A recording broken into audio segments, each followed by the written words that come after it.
Hello everybody, welcome back to the Natural Red YouTube channel. My name is Natural Red. Let's talk about football, shall we? I've had a bit of a break. I think in the last video I made was the Euros final. That was 2 weeks ago, maybe 3. So I've had a bit of a break. I've been streaming on Twitch more often, maybe once or twice, maybe 3 times a week. So follow me on Twitch if you don't already. So yeah, let's talk about football. First of all, with Gini Wijnaldum and his comments. I think this has been exaggerated on every level from everyone. It's sickening it's quite sad reading about what he's had to go through. Now, Gini Wijnaldum is a loved player at Liverpool. You know, he's so admired by the fans. He's one of the first club players that had his name sung on the cop, you know, in the main stand. It's such a catchy tune, and he was like one of the first players that, you know, club bought, and one of the first players that the fans got behind. And like, yeah, this guy's boss. You know, scores one for goals. He's got a contagious smile. He does everything. He does the work. He does everything for the team, and superbly. And over the past year, where we've had lockdown, and especially no fans allowed in the stadiums, so all his fan interactions online, and when you got absolute virgins, absolute cons on Twitter, yelling abuse at him every single time he makes a post, like get out of the club, like people like, you know, get out of the club, or shit, you're like, it's disgusting. It's really yuck. It's hard to say, and not enough. I don't know if it's probably not enough parents say to the kids these days, if you've got nothing nice to say, don't say anything, or whatever that line is, you know. So it's like, it's really hard, and I don't agree with what Carra said online as well. I don't agree with him. He says something about if he can't deal with it, get off social media or something. Like, come on, Carra, you're better than that. And Carra's had a bit. He's not well liked about Liverpool fans over recently, isn't he? With his comments, but these comments for the last 2 years, whatever. But I don't agree with him. He can't say social media, I just delete it. Yes, one hour could have done. Pro could have disabled his notifications, whatever. The comments, you can turn off the replies. You can turn off that section, and so on. But like, if you have to do that in the first place, that's a problem, isn't it? That's a problem to start with. So I don't know. It's been over exaggerated. His comments are true, by the way. Let's not get it twisted. But yeah, it's just sad. He did it off, obviously. You know, if he went for more money, why wouldn't you? If you're doing a job and someone else comes to you, okay, do the exact same job, but we'll give you double the money. Like, FSG said, okay, you're now 30. You're now in your 30s. Okay, Gini wanted a longer contract. Liverpool don't do that. I think Liverpool, Chelsea don't do that. Maybe City, I'm not sure. But Chelsea and Liverpool obviously do it. After 30, 31 years old, they say, okay, max 2 years contract or something like that.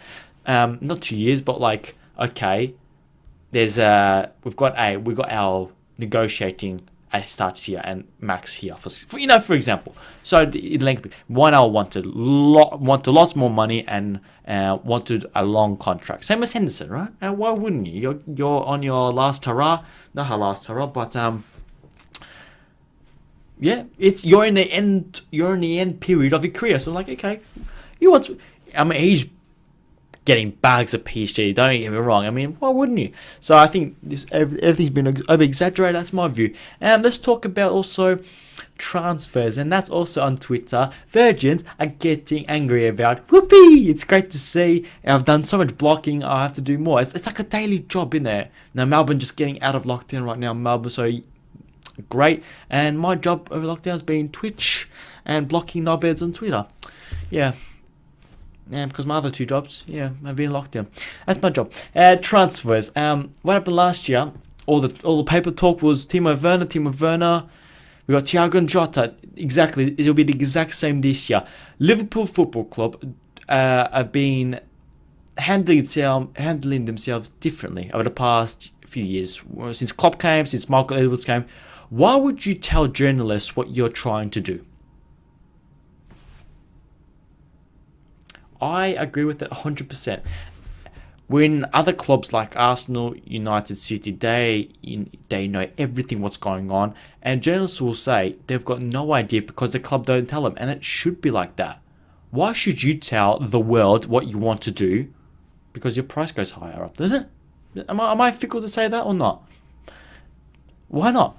Not even James Pearce, Mal Reddy, Neil Jones, who else? The proper, notable, high influential, high trusted journalists, and they don't know what's going on. The club don't give away anything. They like, no, we're not saying anything. That's how Jota happened. They're like, okay, maybe Werner's out there. Werner Liverpool. Werner Liverpool. It's in big red. Werner to Liverpool. And like, okay, let them talk about that, and we'll just get Jota to do this, and it'll be happening exact. So, money. When obviously in the nose, Twitter groups, what do you call it? Channels? What do you call it? Twitter accounts. What was that so hard for me to say? Twitter accounts say Liverpool have got this much money, and they're looking at this much. They're looking at this player and looking to sell this one. They're trying to buy this one.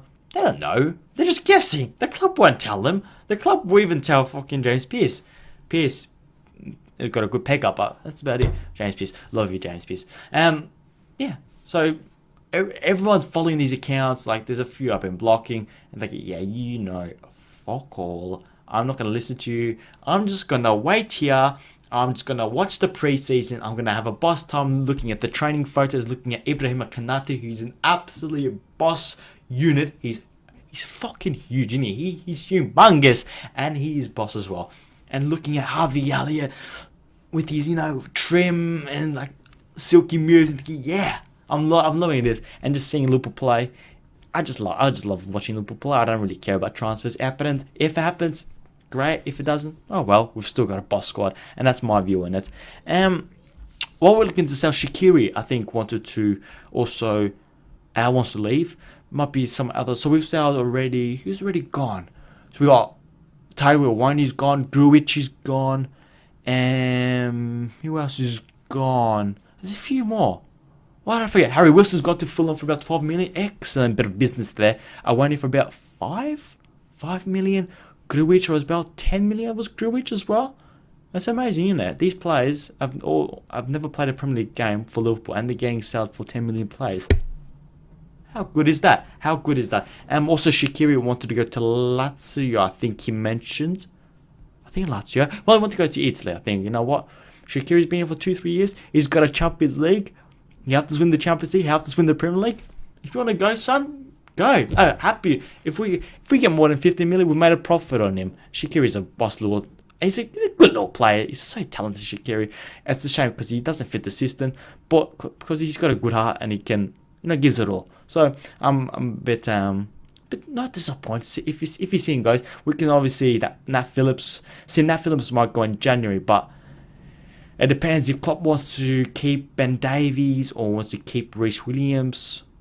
Because Brighton wants to sell Ben White, they're gonna go after Nat Phillips for sure, and then once, hang on, I'm trying to think, because there'll be like a triangle, merry-go-round. If Ben White goes to Arsenal, Nat Phillips goes to Brighton, Basuma to Liverpool, it'll be like a weird triangle here. So it could happen, you never know. Also, some Arsenal players might go, but who gives a shit? United under Varane as well.